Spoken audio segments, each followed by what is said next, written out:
The Velcrin Imperium ruled over 700 star systems. They had never lost a war. They had never even come close to losing. For 300 years, every species they encountered either surrendered immediately or was destroyed within days. Their military was the most powerful force in the known galaxy, and everyone knew it. Commander Jotik stood on the bridge of his flagship, the Eternal Dominion. He was looking at the largest fleet ever assembled in galactic history. 9,900 warships floated in perfect formation around his command ship. Each vessel carried enough firepower to destroy a city in seconds. Together, they could wipe out entire civilizations. Today, they were heading to a small blue planet called Earth. Jotik had read the intelligence reports about the humans. They were a young species, barely capable of traveling within their own solar system. They had no energy shields, no advanced weapons, and their governments were constantly fighting among themselves. By every measure, they were primitive and weak. His second officer approached carrying a data tablet. The officer's skin changed to a light purple color, indicating excitement. "Commander, the final ships have arrived. We are ready to depart." Jotik nodded slowly. "Tell me again why we need such a large fleet for this conquest." The officer's skin shifted to blue, showing confusion. "It is standard protocol, Commander. The Imperium always uses overwhelming force. We take no chances, even with primitive species. But surely a few hundred ships would be more than enough against these humans." "The High Command insists, sir. They want this conquest to be quick and absolute. A show of power that will discourage any thoughts of resistance from other species in the region." Jotik looked at the massive fleet again. 9,900 ships. It seemed like overkill, but he had learned not to question the High Command. They had been right for 3 centuries. Why would they be wrong now? Very well. Set course for the human system. Maximum speed. On Earth, deep beneath the mountains of Colorado, General Paul Harris sat in a command center that had been built during the old Cold War. The room was filled with computers, screens, and officers who all looked exhausted. They had been working without rest for 3 weeks ever since the telescopes had detected the incoming alien fleet. Harris was 60 years old, a career military man with gray hair and tired eyes. He had fought in 3 wars during his life, but nothing had prepared him for this. How do you fight an enemy with 9,900 warships when you only have 43 spacecraft capable of combat? Lieutenant Amy Brooks entered the room carrying a fresh pot of coffee. She was young, maybe 25, with dark hair tied back in a tight bun. Despite the situation, her hands were steady as she poured coffee for the general. "Sir, the latest projections from NASA." Harris took the report and read it quickly. The alien fleet would reach Earth orbit in 72 hours. 3 days. That was all the time humanity had left to prepare for the end of the world. "Have we heard anything from the diplomatic team?" Harris asked. Brooks shook her head. "No, sir. We've been broadcasting messages in every frequency we can think of, but there's been no response. They're not interested in talking." Harris had expected that. "You don't bring 9,900 warships if you want to negotiate." A video screen on the wall flickered to life, showing President Richard Cole. The president looked older than he had a month ago. The stress of the situation was visible on every face these days. "General Harris, I've just finished a call with the other world leaders. Everyone agrees that we cannot surrender without a fight. Mr. President, I need to be clear about our situation. We have 6 orbital weapons platforms. We have 43 ships that can fight in space. Most of those ships were designed for cargo transport, not combat. We've armed them with whatever weapons we could attach, but they're not real warships. Against 9,900 alien vessels, our chances are—" "I know the odds, General," Cole interrupted. "Everyone knows the odds. But here's what I told the other leaders and what I'm telling you now. If we're going to die, we're going to die fighting. We're going to make them pay for every inch of space they take. Maybe we can't win, but we can make sure they remember us. We can make sure that every alien in the galaxy knows that humans don't surrender." Harris felt something stir in his chest. Pride, maybe? Or perhaps just the stubborn refusal to accept the inevitable that had kept humanity alive for thousands of years. "Understood. Mr. President, we'll give them a fight they won't forget." After the president's image disappeared, Harris turned to Brooks. "Get me Captain Dan Pierce and Colonel Lisa Grant. We need to finalize the defense plan." Within 10 minutes, Pierce and Grant had joined Harris in the command center. Pierce was the commander of Earth's small space fleet. Grant was in charge of the orbital weapons platforms. Harris spread out a map of the solar system on the table. Red dots showed the approaching alien fleet. Blue dots showed Earth's defenses looking pitifully small in comparison. "Here's what we know," Harris began. "The aliens use energy shields that can stop most types of weapons. Their ships are huge and heavily armored. They've never lost a battle because most species surrender as soon as they see the alien fleet. So they've never actually fought a real war," Pierce said thoughtfully. "Not in 300 years," Harris confirmed. "Their tactics are based on intimidation and overwhelming force. They show up, the enemy surrenders, and they take over. It's been the same pattern everywhere." Grant leaned forward, studying the map. "Which means they have no experience fighting an enemy that refuses to quit." "Exactly," Harris said. "They don't know how to handle resistance because they've never faced real resistance. That's our advantage. Our only advantage, so what's the plan?" Pierce asked. Harris pulled up a classified file on the computer. "For the past 3 weeks, every country on Earth has been working on a single project. We've stripped every nuclear weapon from our arsenals. We've loaded them onto your ships, Captain Pierce. Your fleet won't be fighting a defensive battle. You're going on the attack." Pierce's eyes widened. "A suicide run?" "Yes," Harris said quietly. "I won't lie to you. Anyone who volunteers for this mission won't be coming back, but if you can get close enough, if you can get inside their formation before they destroy you, those nuclear weapons will hurt them, maybe even hurt them badly." Grant spoke up. "And what about the orbital platforms?" "You'll provide fire support for as long as possible. We've been working on new railgun ammunition, solid tungsten penetrators that can punch through shields better than energy weapons. You'll target their capital ships and try to create chaos in their formation. And after our platforms are destroyed?" Grant asked. Harris pulled up another file. "That's when we move to Phase 2, Operation Swarm." He showed them images of rockets being prepared at launch sites all over the world. Thousands of them. "These aren't military missiles. We didn't have time to build enough military-grade weapons. These are commercial launch vehicles. Weather rockets, old satellite launchers, anything that can reach orbit. We've attached warheads to all of them. Not nuclear this time, we used all our nukes for the suicide run. These are conventional explosives, industrial charges, fuel-air bombs. Each one is weak compared to the alien ships. But there are thousands of them," Pierce said, understanding dawning on his face. 7,000 missiles, Harris confirmed. "The aliens will be expecting a few dozen missiles, maybe a few hundred. Their defense systems can handle that. But 7,000 missiles all at once? That might be more than they can stop." Grant looked at the plan with a mixture of horror and admiration. "It's completely insane." "Yes," Harris agreed. "But it's the only chance we have. We can't match their technology. We can't match their firepower. But we can be more desperate, more crazy, and more willing to sacrifice than they ever expected. We can make them pay such a high price that they'll think twice before attacking another species." Pierce stood up straight. "I'll need to brief my pilots. They deserve to know what they're volunteering for." "I know," Harris said. "Make sure everyone understands. This is voluntary. Anyone who doesn't want to go on this mission can step aside with no shame." After Pierce and Grant left, Brooks remained behind. "General, do you think this plan will work?" Harris was quiet for a long moment. "No," he said honestly. "I think we're all going to die. But maybe, just maybe, we can hurt them badly enough that the survivors will tell stories about us. Maybe we can make the galaxy remember that humanity existed, and that we fought like hell before we went down." He looked at the map again, at the tiny blue dots representing Earth's defenses and the massive red wave of the alien fleet approaching. 3 days, he said softly. "In 3 days we'll know if courage and desperation can beat overwhelming force. Get some rest, Lieutenant. We're all going to need it." Brooks saluted and left. Harris sat alone in the command center, staring at the map and thinking about 9,900 alien warships coming to destroy everything humanity had ever built. Somewhere out there, Commander Zhatik was probably confident that this would be another easy conquest, another primitive species that would surrender or die quickly. He was wrong. Harris smiled grimly. The aliens were about to learn a very important lesson about humanity.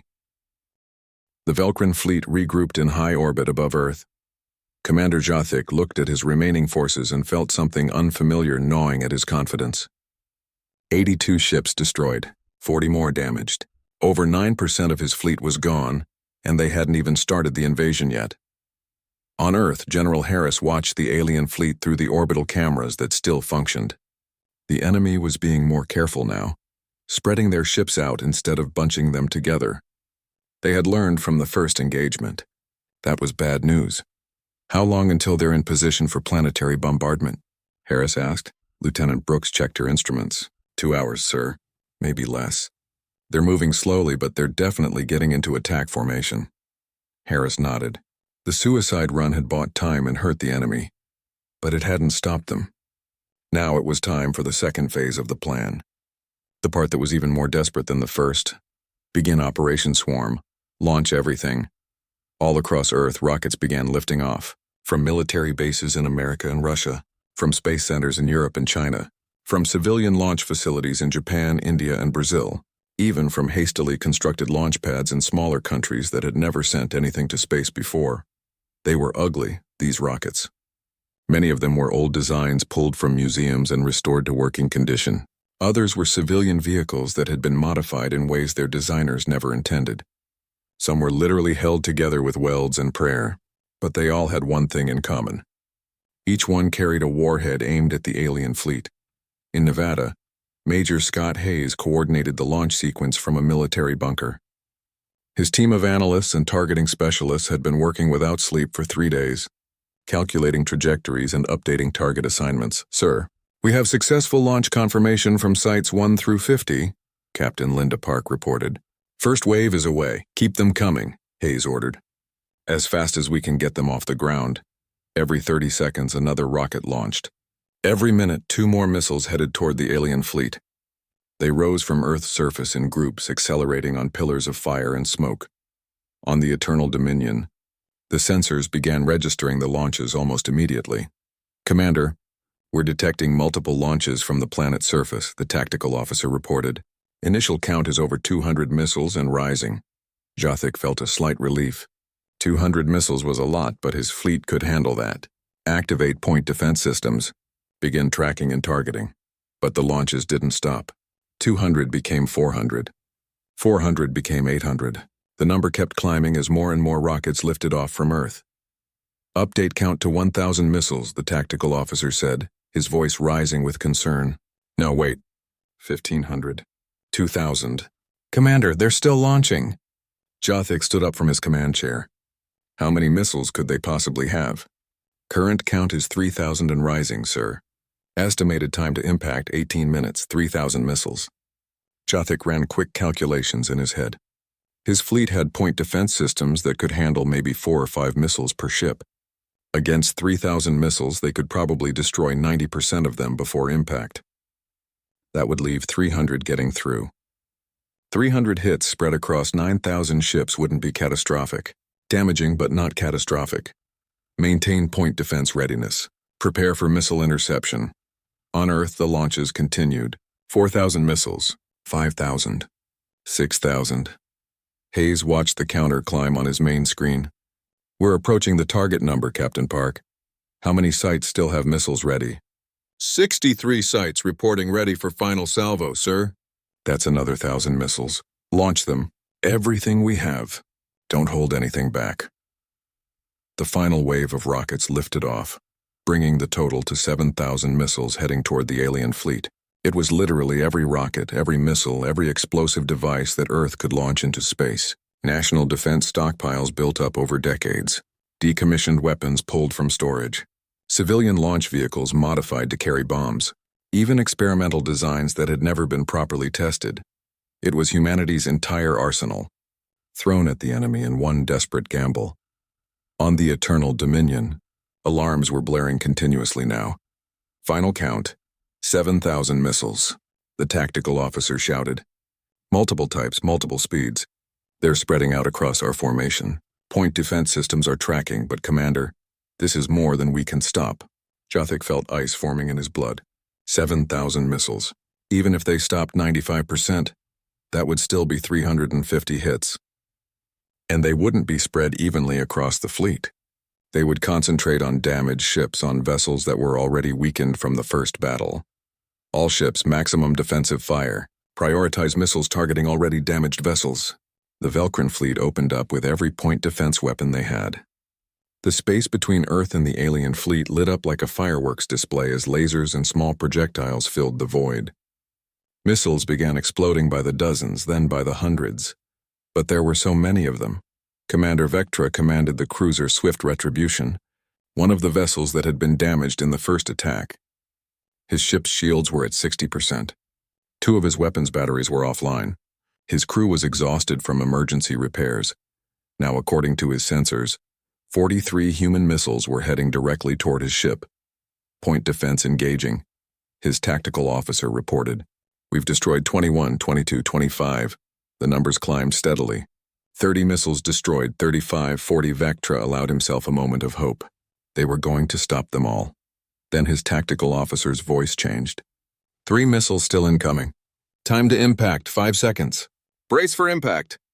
The first missile hit the ship's weakened shields and exploded. The shields flickered but held. The second missile hit the same spot a fraction of a second later, and the shields collapsed completely. The third missile struck the bare hull and detonated. The explosion was relatively small compared to the nuclear weapons used in the first attack, but it didn't need to be large. It hit a section of hull that was already damaged, tearing through armor that was already cracked. The blast opened a hole 20 meters wide in the side of the cruiser. Atmosphere vented into space. Internal systems failed. The Swift Retribution went from combat-ready to crippled in seconds. All across the Velcrin fleet, similar scenes played out. The point defense systems were good, but they weren't perfect. Against 7,000 missiles, even a 5% failure rate meant 350 hits. And those hits weren't random. The human missiles were targeting specific ships, concentrating their attacks on vessels that were already damaged or poorly positioned. Lieutenant Jake Morrison commanded what was left of Orbital Platform Delta. The station had been hit during the first battle but hadn't been completely destroyed. Now, with only emergency power and a skeleton crew, he was using the platform's last functional railgun to support the missile attack. Calculating firing solution on the alien flagship, Morrison said, his fingers moving across the damaged control panel. Jake, we've got maybe 3 minutes before power fails completely, said his second officer, Lieutenant Karen Wells. And the aliens have definitely noticed we're still alive. They're firing on our position. Morrison ignored the warning. He had one job left, make this shot count. The alien flagship was moving to avoid the missile swarm, presenting its heavily armored side to the incoming weapons. But that maneuver had exposed a different angle to Morrison's platform. Firing, he said simply, and pressed the trigger. The railgun slug launched at a fraction of light speed. It crossed the distance to the alien flagship in less than 2 seconds. The Eternal Dominion's shields absorbed most of the impact, but the sheer kinetic force caused the massive ship to shudder. Alarms blared on Jothik's bridge as minor systems failed from the impact. That platform is still operational? Jothik demanded. Destroy it immediately. 3 Velcrin destroyers turned their weapons on Platform Delta. The station had no shields left, no armor worth mentioning. When the alien energy beams hit, the platform exploded into a cloud of metal fragments. Morrison never saw it coming. One moment he was working on a second firing solution. The next moment everything was light and heat and then nothing. Back on Earth, Hayes watched the tactical display as the missile swarm reached the alien fleet. The screen was a chaos of icons and explosions, blue dots representing human missiles, red dots representing alien ships. When a blue dot and red dot met, both disappeared, meaning the missile had been intercepted. But not all of them were being intercepted. Some blue dots were reaching the red dots and staying there, indicating hits. Hayes counted them silently. Confirmed hits on 238 enemy vessels, Park reported. Estimated number of ships destroyed or disabled, 141. Hayes felt no joy at the numbers. 141 alien ships destroyed meant humanity had traded 7,000 missiles for those kills. And those missiles represented years of manufacturing, billions of dollars. The Velcrin fleet emerged from faster-than-light travel at the edge of Earth's solar system. 9,900 warships appeared in perfect formation, their presence sending out massive energy waves that Earth's telescopes detected immediately. The fleet moved forward with mechanical precision, each ship maintaining exact distances from its neighbors. They looked unstoppable. On the bridge of the Eternal Dominion, Commander Jothik felt satisfied. The jump had been flawless. His fleet was in perfect condition. Ahead of them, the small blue planet Earth hung in space, completely unaware of how outmatched it was. Open a communication channel, Jothik ordered. Broadcast on all frequencies that these primitives might be using. His communications officer worked quickly. Within seconds, a message was prepared and transmitted toward Earth. The message had been used hundreds of times before on hundreds of other worlds. It was simple and direct. Primitive inhabitants of the third planet from your star. This is Commander Jathik of the Velkran Imperium. You are hereby ordered to surrender all military forces and submit to Imperium authority. If you resist, we will destroy your civilization completely. You have one rotation of your planet to comply. This is your only warning. Jathik sat back in his command chair and waited. Usually the primitives responded within minutes, either begging for mercy or making threats they couldn't back up. Either way, the result was always the same. Surrender or destruction. Deep in the Colorado bunker, General Harris listened to the alien message with Captain Dan Pierce and Colonel Lisa Grant standing beside him. The voice speaking was cold and mechanical, obviously translated by some kind of computer. One rotation means 24 hours, Brooks said from her station. They're giving us a full day to surrender. Generous of them, Pierce said with bitter sarcasm. Grant looked at the tactical display showing the alien fleet. They're staying at the edge of the solar system. They're not even bothering to take defensive positions. They think we're already beaten. Harris studied the enemy formation.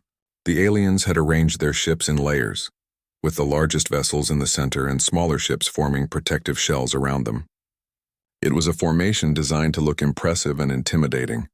It was not a formation designed for actual combat. They've forgotten how to fight, Harris said quietly. They've spent so long conquering species that don't resist, they've forgotten what a real battle looks like. President Cole appeared on the video screen again.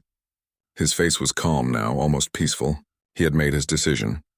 General, I'm about to broadcast Earth's response. I wanted you to hear it first. Go ahead, Mr. President. Cole cleared his throat and looked directly at the camera. When he spoke, his voice was firm and clear. Commander Jathik of the Velkran Imperium. This is President Richard Cole of the United Earth Government. We have received your message demanding our surrender. Our answer is simple, no. We will never surrender. We will fight you with everything we have. And if we die, we will make sure we take as many of your ships with us as possible. You wanted a conquest. You're going to get a war. Harris felt a chill run down his spine. It was the kind of speech that would be remembered forever, assuming anyone survived to remember it. Cole's message was broadcast from every radio telescope, every satellite, every communications array on Earth and in orbit. It flooded across space in all directions, making sure the aliens couldn't possibly miss it. On the Eternal Dominion, Jathik's skin turned bright orange with shock when the translation came through. His officers stared at their commander in disbelief. They refused? His tactical officer said, his voice filled with confusion. But they must see our fleet. They must understand they cannot win. Jathik looked at the scans of Earth's defenses again. 6 small weapons platforms in orbit. 43 tiny spacecraft that barely qualified as ships. Against 9,900 Velkran warships. The humans' refusal made no sense. Perhaps they are insane, his science officer suggested. Some species develop mental disorders when faced with extinction. Or perhaps they simply don't understand the situation, Jathik said. Very well. We will teach them. All ships advance to Earth orbit. Battle formation. Prepare to demonstrate our power by destroying their orbital platforms. Once they see what we can do, they will reconsider. The massive alien fleet began moving toward Earth, still maintaining their tight formation. They traveled slowly, taking their time. There was no rush. The humans weren't going anywhere. What Jathik didn't know was that the humans had spent the last 3 weeks preparing for exactly this moment, while the aliens had been traveling through space. Confident in their inevitable victory, humans had been working around the clock on their desperate plan. Captain Helen Parker sat in the cockpit of her ship, the Defiant. It had been a cargo hauler before the crisis, designed to move supplies between Earth and the Moon. Now its cargo bay was filled with nuclear warheads, 37 of them, each one stripped from military arsenals and modified for manual detonation. Helen was 42 years old, a civilian pilot with 15 years of experience in space. She had a husband and 2 children back on Earth. She had said goodbye to them 3 days ago, knowing she would never see them again. Around her, 42 other ships were making similar preparations. Each one was crewed by volunteers who knew this was a one-way mission. Some were military pilots, Others were civilians like Helen. All of them had made the same choice. Die doing nothing, or die taking aliens with them. All ships, this is General Harris. The general's voice came through Helen's headset, steady and calm. You all know the mission. Get close to the alien fleet. Get inside their formation. Don't give them time to adapt. And make every warhead count. What you're about to do will be remembered forever. Thank you for your service. Thank you for your sacrifice. Helen checked her instruments one more time. The Defiance engines were running at maximum efficiency. The warheads in the cargo bay were armed and ready. The detonation system was set to manual control, giving her the choice of when to trigger it. Defiant to command, she said, keeping her voice level. Ready to launch. All across the fleet, similar reports came in. 43 voices, 43 volunteers, all ready to die. Launch, Harris ordered. And may God go with you. The 43 human ships left Earth orbit and accelerated toward the alien fleet. They didn't try to hide. They didn't use fancy tactics. They simply pointed themselves at the enemy and pushed their engines to maximum power. On the Eternal Dominion, alarms began sounding. Commander, the human vessels are approaching at high speed, the tactical officer reported. They appear to be on attack vectors. Jathik's skin flickered between colors, showing his confusion. Attack vectors? What can they possibly hope to achieve? Order point defense systems to engage. Destroy them before they get close. Laser batteries on hundreds of Velcrin ships began firing. Bright beams of energy lanced through space, targeting the approaching human vessels. The first human ship exploded in a ball of fire before it got within 1,000 kilometers of the fleet. Then the second ship died. And the third? They're not even trying to evade, the tactical officer said, his voice showing disbelief. They're just flying straight at us. Keep firing, Jathik ordered. Destroy them all. But the human ships kept coming. For every one that died, 2 more got closer. They were spreading out now, each one targeting a different section of the Velcrin formation. Helen watched 3 ships around her explode into clouds of gas and metal. She didn't slow down. The Defiant shook as a laser beam grazed her hull, burning through armor. Warning lights flashed across her console.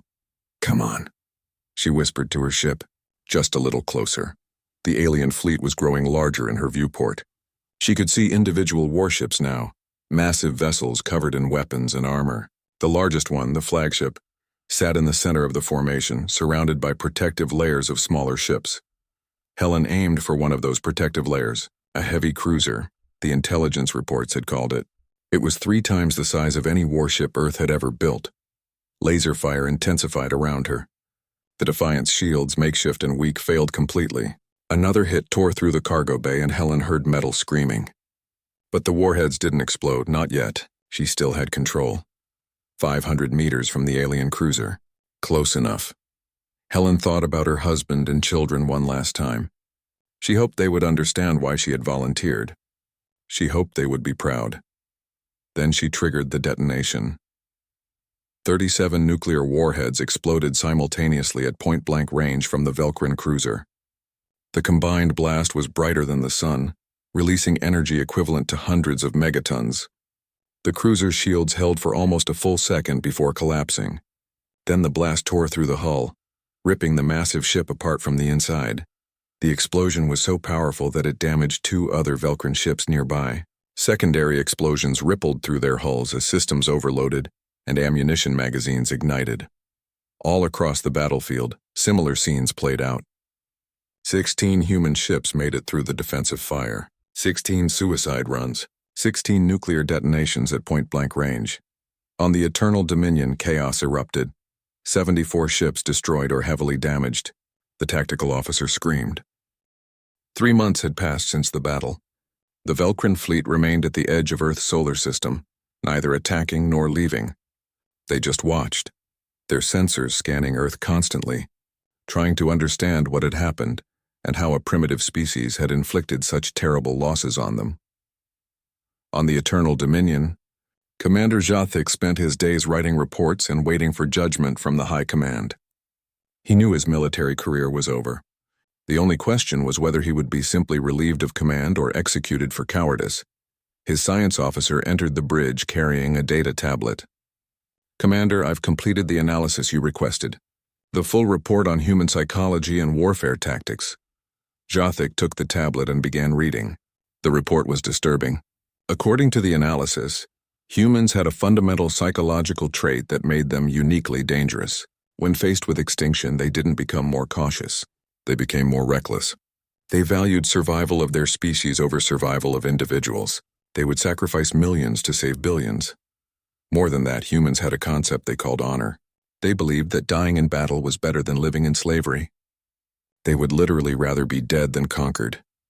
This makes no evolutionary sense, Jothik muttered. A species that values death over survival should have gone extinct millions of years ago. The psychologists have a theory about that, Commander, the science officer said. They believe that human history has been shaped by constant warfare. Humans fought each other for thousands of years before achieving space travel. They fought over territory, resources, religion, politics, and sometimes just for the sake of fighting. Their entire civilization was built through conflict. War isn't an exception for humans. It's their natural state. Jothik put down the tablet. Then we made a terrible mistake. We thought they were primitive because they hadn't mastered interstellar travel yet. But they're not primitive. They're experienced warriors who happen to have limited technology, and we gave them a reason to unite against a common enemy. Yes, Commander. Before we arrived, Earth was divided into nearly 200 competing nation-states. Now, according to our observations, they've formed a unified planetary government. They're sharing technology and resources. They're building a combined military force. We didn't conquer them. We united them. A communication alert interrupted their conversation. Commander, we're receiving a transmission from the High Command. It's encrypted with the highest priority codes. Jothik felt his skin turn pale. This was it. The judgment had come. Play the transmission. To his surprise, it wasn't Supreme Commander Thaknor's voice. It was someone even higher in the command structure. Grand Admiral Korval, the leader of the entire Velkran military. Commander Jothik, the High Command has reviewed your reports and the battle recordings. We have also consulted with our leading military strategists and xenopsychologists. After careful consideration, we have reached a decision regarding Earth. Jothik waited, barely breathing. The Imperium is withdrawing from the human system permanently. We will not attempt to conquer Earth. Furthermore, we are establishing a quarantine zone around their solar system. No Velkran vessels will enter human space without explicit authorization from the High Command. Jothik's skin flickered through several colors in rapid succession: shock, disbelief, confusion. Grand Admiral, I don't understand. We have the forces to defeat them. It would be costly, but we could still win. Commander, you are thinking like a military officer. But this is not a military decision. This is a political and economic decision. Yes, we could defeat the humans. We could bombard their planet until nothing lives. But the cost would be catastrophic. We would lose thousands of ships, tens of thousands of crew members. And for what gain? Earth has no unique resources we need. Their technology is inferior to ours. Their territory is small and isolated. There is no strategic value in conquering them. But the Imperium has never retreated, never abandoned a conquest. Other species will see this as weakness. They will see it as wisdom, Korval corrected. Commander, for 300 years we have conquered every species we encountered because it was easy and profitable. The humans have shown us that not all conquests are worth the cost. Other species will hear about Earth. They will hear that the humans destroyed 444 Velkran warships. They will hear that we withdrew, and they will think twice before resisting us, because if they do resist, they know we will respond with overwhelming force. The humans bought their freedom with blood. Few species will be willing to pay that price. Jothik slowly understood the logic. So we're turning our defeat into a deterrent. Exactly. You are to withdraw your fleet immediately. Return to Velkran space. The High Command has decided to award you a commendation for your strategic thinking and your decision to preserve your forces rather than sacrifice them in a futile assault.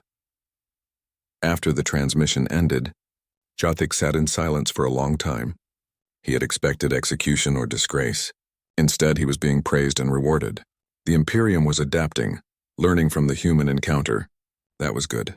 That meant they would survive as a civilization, but it also meant the humans had won. Not through superior technology or larger numbers. They had won through sheer stubborn refusal to accept defeat. Navigator, set course for Velkran home space, Jothik ordered. It's time we left these humans to their own fate. On Earth, General Harris received the news in the Colorado bunker. President Cole was on the video screen looking more surprised than Harris had ever seen him. They're leaving? Just leaving? Completely? That's what our monitoring stations are reporting, Mr. President. The entire alien fleet is preparing for faster-than-light travel. Based on their engine signatures, they're heading away from Earth, back toward the direction they came from. We won, Cole said, as if he couldn't quite believe it. We actually won. Harris shook his head slowly. We survived, sir. There's a difference. We lost over 30,000 people in the defense. 6 orbital platforms destroyed. 43 spacecraft lost. Our entire military arsenal expended. We're more vulnerable now than we were before the battle. But we're free. We're alive, and we learned that we can fight back against superior technology. Harris couldn't argue with that. He looked at Lieutenant Brooks, who had been his constant assistant throughout the crisis. She looked exhausted, but also relieved. They all did. What happens now? Brooks asked. Now we build, Harris said. We study the alien technology from the ships that crashed on Earth. We reverse engineer their weapons and shields. We build our own warships, real warships, not converted cargo haulers. We prepare for the next time someone comes to Earth with hostile intentions. President Cole nodded on the screen. I'm calling a meeting of all world leaders. We need to make sure this unified government we created during the crisis doesn't fall apart. Now that the danger has passed, we need to stay united. Will they agree to that? Brooks asked. They'll agree, Cole said confidently. Because every leader on Earth just watched their people fight and die together. They saw Russians and Americans working side by side. They saw Chinese and Japanese scientists sharing research. They saw African nations contributing resources and European countries providing technology. For the first time in human history, we weren't fighting each other. We were fighting for each other. Nobody wants to go back to the old ways. After Cole's image disappeared, Harris walked to the window of the bunker. Through the thick glass, he could see the sky. Somewhere up there, the alien fleet was preparing to leave. Soon, humanity would be alone again in their corner of space, but not for long. Harris had read the reports from the salvage teams. The crashed alien ships were full of technology that Earth scientists were already beginning to understand. Faster-than-light engines, energy shields, advanced weapons. Within a few years, maybe a decade, humanity would have their own interstellar fleet. The question was, what would they do with it? 6 months later, on a space station orbiting Mars, Captain Rachel Carter stood before a formation of the first class of graduating cadets from the new United Earth Space Force Academy. These young men and women would crew the first generation of true human warships, vessels built with technology learned from the Velcrin. You are the pioneers, Carter told them. You are the first generation of humans who will travel beyond our solar system as explorers and as defenders. You carry with you the lessons we learned during the battle. Never underestimate your enemy. Never give up, even when defeat seems certain. And always remember that the strength of humanity is not in our technology or our weapons. It's in our willingness to stand together and fight for what we believe in. The cadets stood at attention, proud and serious. They had all been too young to fight in the battle, but they had watched it happen. They had seen their parents and older siblings volunteer for suicide missions. They had seen humanity face extinction and refuse to go quietly. Now it was their turn to defend Earth, but this time, they would do it from a position of strength, not desperation. Across the galaxy, in bars and trading posts and merchant vessels, the story of Earth was spreading. The story changed with each telling, growing more dramatic and exaggerated, but the core truth remained. Commander Jathic looked at Earth through the viewport of his flagship. The planet appeared peaceful from orbit, a blue and white sphere that showed no signs of the desperate struggle happening on its surface. His fleet was now in position for planetary bombardment. One command, and they could begin destroying every major city on the planet. All weapons charged and ready, Commander, his tactical officer reported. Targeting solutions calculated for 3,000 population centers. We can begin bombardment on your order. Jathic opened his mouth to give that order, then paused. Something felt wrong. The humans had been quiet for the last hour, ever since their final missile attack. No communications, no threats, no desperate pleas for mercy. Just silence. Are our sensors detecting any unusual activity on the planet's surface? The science officer checked his instruments. Nothing significant, Commander. We're detecting normal electromagnetic activity. Some movement of vehicles and aircraft, but nothing that appears to be military in nature. Jathic's instincts, honed over decades of military service, were screaming at him. The humans had already surprised them twice. First with suicide attacks, then with the massive missile swarm. Both times the Velcrin had underestimated human desperation and creativity. What if there was a third surprise waiting? Delay bombardment. I want a complete scan of Earth's surface. Look for anything unusual. Anything at all. On Earth, General Harris stood in the Colorado bunker with President Cole's image on the video screen. The president looked exhausted but determined. General, the alien fleet is in bombardment position. If they fire, our cities will be destroyed in minutes. Tell me you have something left. Harris nodded slowly. We have one last card to play, Mr. President. But I'm not going to lie to you. This one is even crazier than the last two. He pulled up a map of Earth showing hundreds of small red dots scattered across every continent. For the past hour, we've been moving our remaining assets into position. These are ground-based rockets, not military missiles. We used all of those already. These are civilian launch vehicles, weather rockets, research rockets, even some old museum pieces we've restored to working condition. How many? Cole asked. 3,214 rockets, Harris said. Each one has been fitted with whatever explosive we could attach. Some have conventional warheads. Some have industrial charges. Some are carrying fuel air bombs designed for mining operations. A few are just loaded with ball bearings and shrapnel. We've basically weaponized everything that can fly. Cole stared at the map. 3,000 more missiles? Where did we get 3,000 more missiles? We already launched 7,000. We didn't have them until yesterday, sir. Every factory that could manufacture rockets has been working around the clock. Every aerospace company has contributed. Every country with launch capability has sent us whatever they had. We've been assembling and fueling these rockets for the past 24 hours. They're not pretty, and some of them probably won't even make it to orbit, but they're all we have left. And the aliens don't know about them, Cole said, understanding dawning on his face.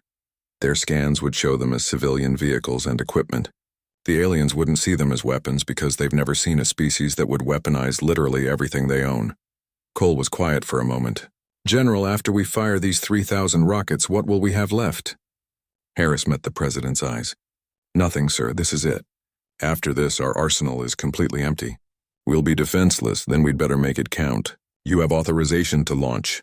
Harris turned to Brooks. Signal all launch sites. Execute Operation Swarm 2. Fire everything.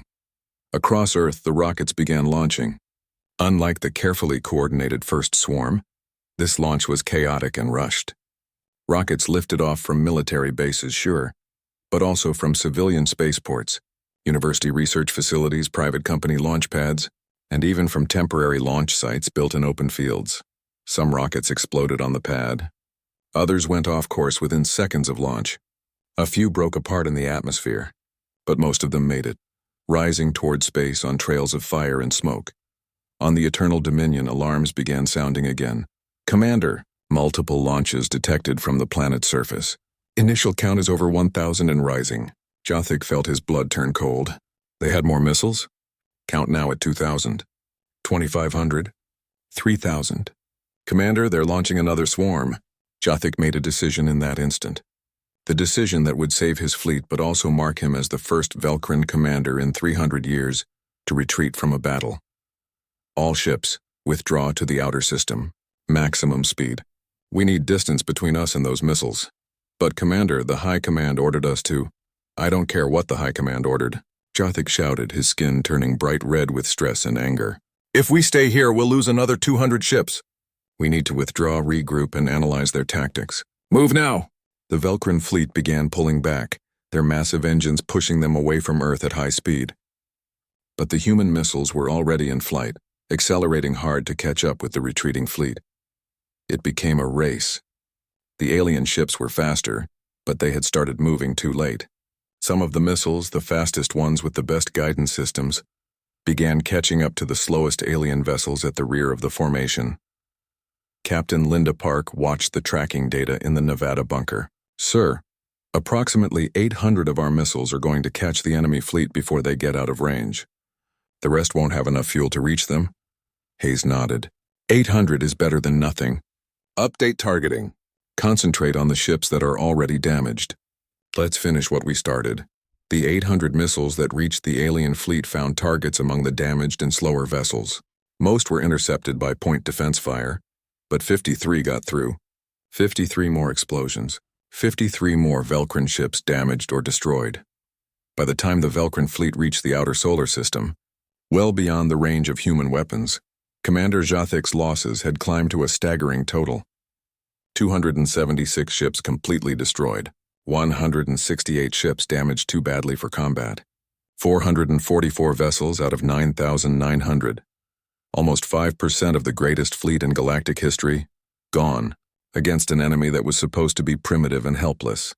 Jathik sat in his command chair, staring at the casualty reports. Around him, his bridge crew was silent. No one knew what to say. The Imperium had never retreated before. The concept was almost impossible to process. "Commander, we're receiving another transmission from the High Command," the communications officer said quietly. Jathik almost didn't want to hear it, but he was still a military officer, and military officers followed orders even when those orders led to disaster. "Play it." Supreme Commander Thaknor's voice was colder than the void of space. "Commander Jathik, you have withdrawn from battle. You have retreated from a primitive species. Explain yourself immediately." Jathik stood up, his skin shifting through colors as his emotions warred with each other. Fear, anger, determination. Finally, he settled on gray, the color of absolute seriousness. "Supreme Commander, the humans are not a primitive species. They are the most dangerous enemy the Imperium has ever faced. They fight with a level of desperation and creativity that we cannot match. They turn everything into a weapon. They sacrifice thousands of lives without hesitation if it means hurting us. They don't fight to win. They fight to make victory too expensive to achieve. Are you saying we cannot defeat them?" "No, Supreme Commander. We can defeat them. We have more ships. We have better technology. We have superior firepower. But the cost of that victory would be catastrophic. If we return to Earth and continue this assault, we will lose hundreds more ships, maybe thousands. And even if we win, even if we destroy their entire civilization, we will have lost so many vessels that other species will see us as vulnerable. Our entire empire could be at risk." There was a long silence. Jathik waited, knowing that his career was probably over, possibly his life. The Imperium did not tolerate failure or cowardice. Finally, Thaknor spoke. "Remain in position at the edge of the system. Do not engage the humans further. A decision will be made by the full High Command. Until then, you are to observe only." The transmission ended. Jathik sat back down, feeling a strange mixture of relief and shame. He had saved his fleet, but at the cost of the Imperium's reputation for invincibility. On Earth, celebrations erupted when it became clear the alien fleet was withdrawing. In the Colorado bunker, Harris watched the enemy ships pull back with cautious optimism. "They're leaving?" Brooks asked, hardly believing it. "They're retreating," Harris corrected. "There's a difference. They're not leaving the system. They're just getting out of range of our weapons." President Cole appeared on the video screen, and for the first time in weeks, he was smiling. "General Harris, you did it. You actually did it. You drove them back. We bought time, Mr. President, that's all. They're still out there, and we've used up every weapon we have. If they come back, we'll have nothing left to fight with." Cole's smile faded slightly. "Then we'll use the time we've bought."